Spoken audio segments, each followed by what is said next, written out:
Hello my beautiful friends, welcome back to my channel. Thank you so much for clicking on today's video. Today's video is a little different. As you can see, I will be baking some bread, and today is just kind of like a homemaking day. Lots of days on like the weekends or just some days like during the week, I do like to stock up on more bread. It saves a lot of money, so we don't have to go out and buy bread, and we always have it on hand. But right now I am going to feed my sourdough starter, and I will let you know how I do that. But pretty much I just wanted to explain what I'm doing in today's video, and I really hope that you enjoy it. But anyways, to start off feeding your sourdough starter, there are so many different recipes to do a sourdough starter. The one that I use is really simple. I always start with weighing my sourdough starter in grams, and then I do equal parts of flour and water.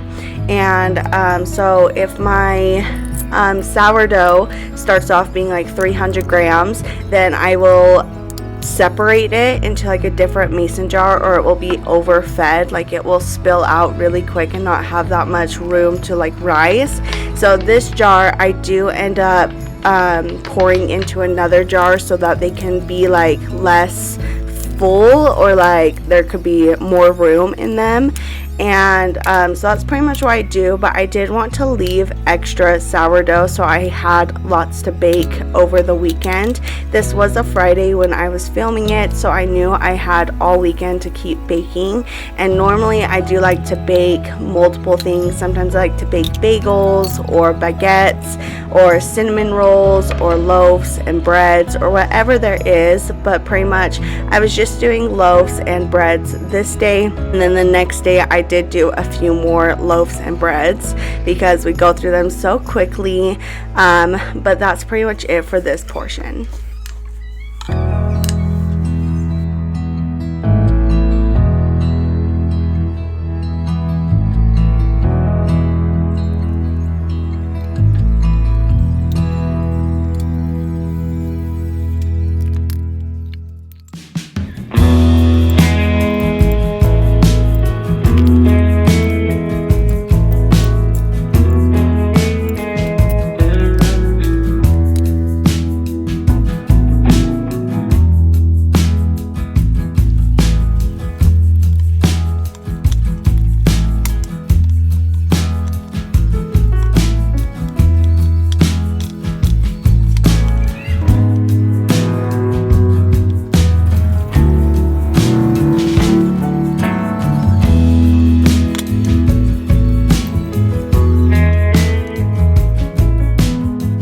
Once all of your sourdough is fed and it is ready to rise, usually you will just let it sit anywhere in your house that's like the warmest, and then that will make it rise. And you want it to rise till it doubles in size, and mine normally takes 3 to 6 hours, but it also depends on where you live and how humid your state is or wherever you live. So mine is not humid, it's very airy in Utah, so it does take longer for mine to rise.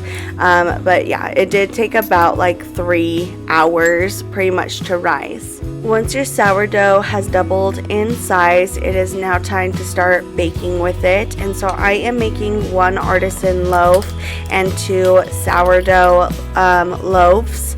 So there is a difference. One of them's like an actual loaf, like bread loaves, and then the other one is like a sourdough bread. So that is what I'll be making. So there will be 3 bowls that I use, and the grams and the measurements that I do use, I use 100 grams of starter, your sourdough starter, 455 grams of flour, and 345 grams water, and then lastly 10 grams of salt. And that's pretty much it for the measurements. Once you stir it all up, then you just let it sit, and again it will rise. You want the bread to rise as full as possible because that's how you get like the best bread, and it's super airy and it's not as dense. But again, you do want to leave it in like a warm spot because the warmth kind of activates the yeast in the bread. So you do want that yeast to be activated so everything starts working. And I used, again, the same measurements and everything for the white loaves, just like I did for the sourdough starter, and they all turned out great. I did not let mine rise for too long because I was in the kitchen for like a total of 12 hours that day. I started at 8 a.m. and ended all the baking at 9 p.m. But if I didn't, I would have been up way longer than that. So I did just bake with what I had. I should have let it rise, but you know, sometimes you just have to do what you have to do. The next day when I did bake and I let them rise fully, they did turn out much better, and I will put pictures somewhere in this video so that you can see how they turn out, and like how my other ones and what I've made before, so you could just see some things that I've made and just how other things have turned out when you really let them rise fully. But again, it's a really simple process, but it does take a lot of your time, and it is an all-day or sometimes 2-day process to make your own bread or make your own cinnamon rolls, bagels, whatever it is. And there are so many different recipes and people that you can follow to get started, and there are also so many people that you can buy sourdough starter off of, or you can make it yourself.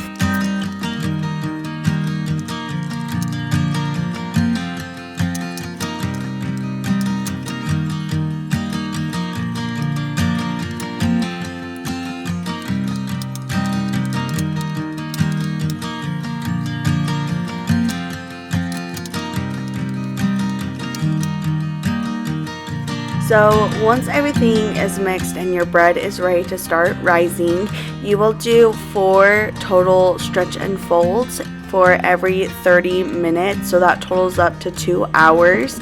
And on the last stretch and fold, if you do want to add any toppings or any additions to the bread like cheese, rosemary, garlic, etc., you will stretch and fold that into the very last stretch and fold so that it can fold and just get all mixed into the bread. And you do want to like portion it very evenly so it doesn't become like super like congested in one area.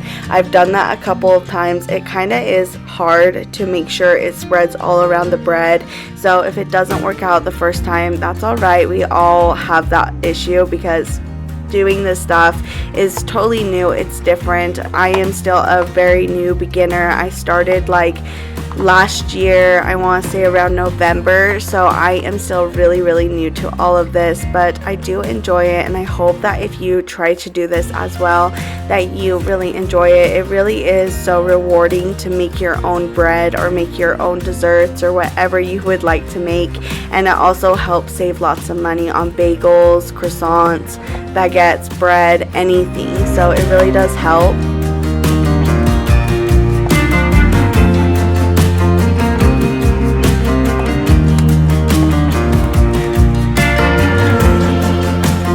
Also want to mention that when you stretch and fold all those 4 times for 30 minutes, in 30-minute intervals, it does also help activate the yeast even more. And sometimes if you do have like sourdough discard like I did the next day, you will have to put some actual yeast inside of the bread to get it going, but for like normal just bread, when you stretch and fold, it does also activate the yeast.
like I was mentioning, you can add some yummy flavors into your bread. So for one of mine, I did add some rosemary and garlic, and to heat up the garlic and roast it up a little bit, I did put it in the air fryer, and then I just squeezed it into a bowl and then stretched and folded it into my artisan bread, and it turned out so yummy. But this is just showing you what I did to create that, and it was super simple, super easy. Just make sure you do it like before you have to stretch and fold, because mine, I did go past a little bit because I completely spaced it, and if you do space it, it's totally fine if it goes past, but try to get it right when like you need to stretch and fold it, so that everything can just be prepared and then you can be done sooner, because it does take a lot of time like away.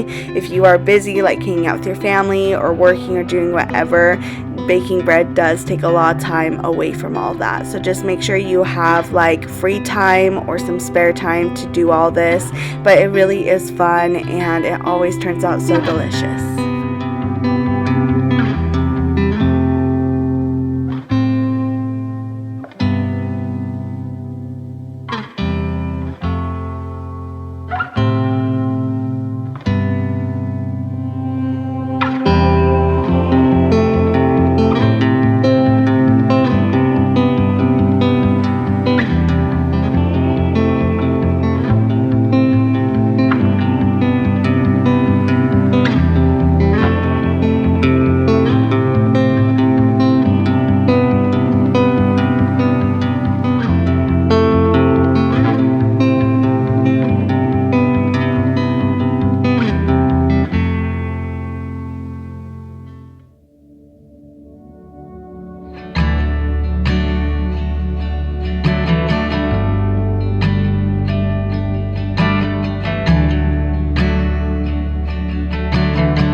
I totally forgot what these bowls are called that I'm moving my bread loaves into, but pretty much you move them into these bowls, and then that liner that I put my bread into, sometimes I forget, but you actually take that off and then put it over the bread and it helps it rise. But again, you do not have to have like these items to make bread. You can use ceramic bowls or whatever you honestly have. You do not need all the fancy stuff. My mom was super sweet, and for Mother's Day she did gift me a Dutch oven because she knew I wanted a Dutch oven, and then a bowl like one of these ones. I completely forgot what they were called. I'm so sorry about that, but if I remember what they're called or I'll look it up, I'll put it down in the description so you can look at them, and also I'll link some, like I'll link my Dutch oven and the mason jar that I use, and same with that bowl that I use. So if you are interested, they will be down in the description. But you don't need all these fancy items. You can use what you have. Sometimes it's better to use what you have instead of spending lots of money because this stuff is expensive. But sometimes it is nice to have these things that are made for bread making, and I'm just so thankful that my mom gifted them to me. But don't feel pressure to go and spend tons of money just to do all this. Make sure you like it first and that you enjoy it, because it is a lot of work.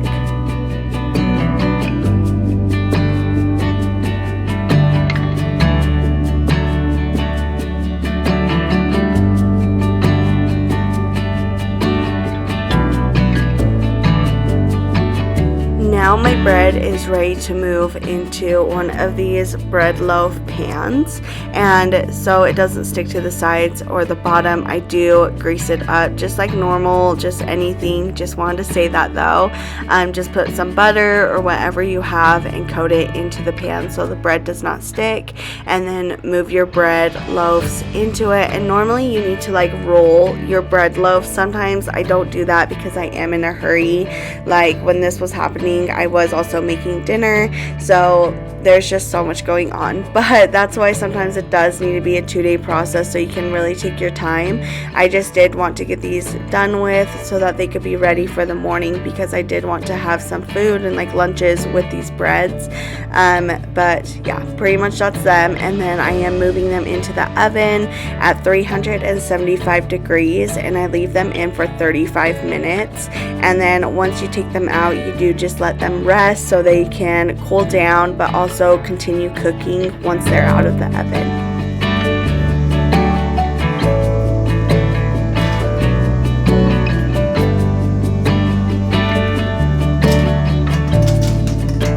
Now it is time for my sourdough to put into the oven, and I do use parchment paper because that's normally what it needs to cook on, and then I crunch it up so that it will lay more flat on the counter, and then I pour some flour so that it doesn't stick to the parchment paper, and pretty much I score it once it's out. I know these were giving me such a hard time. Normally they don't give me that bad of a hard time, but these ones just were. I don't know why.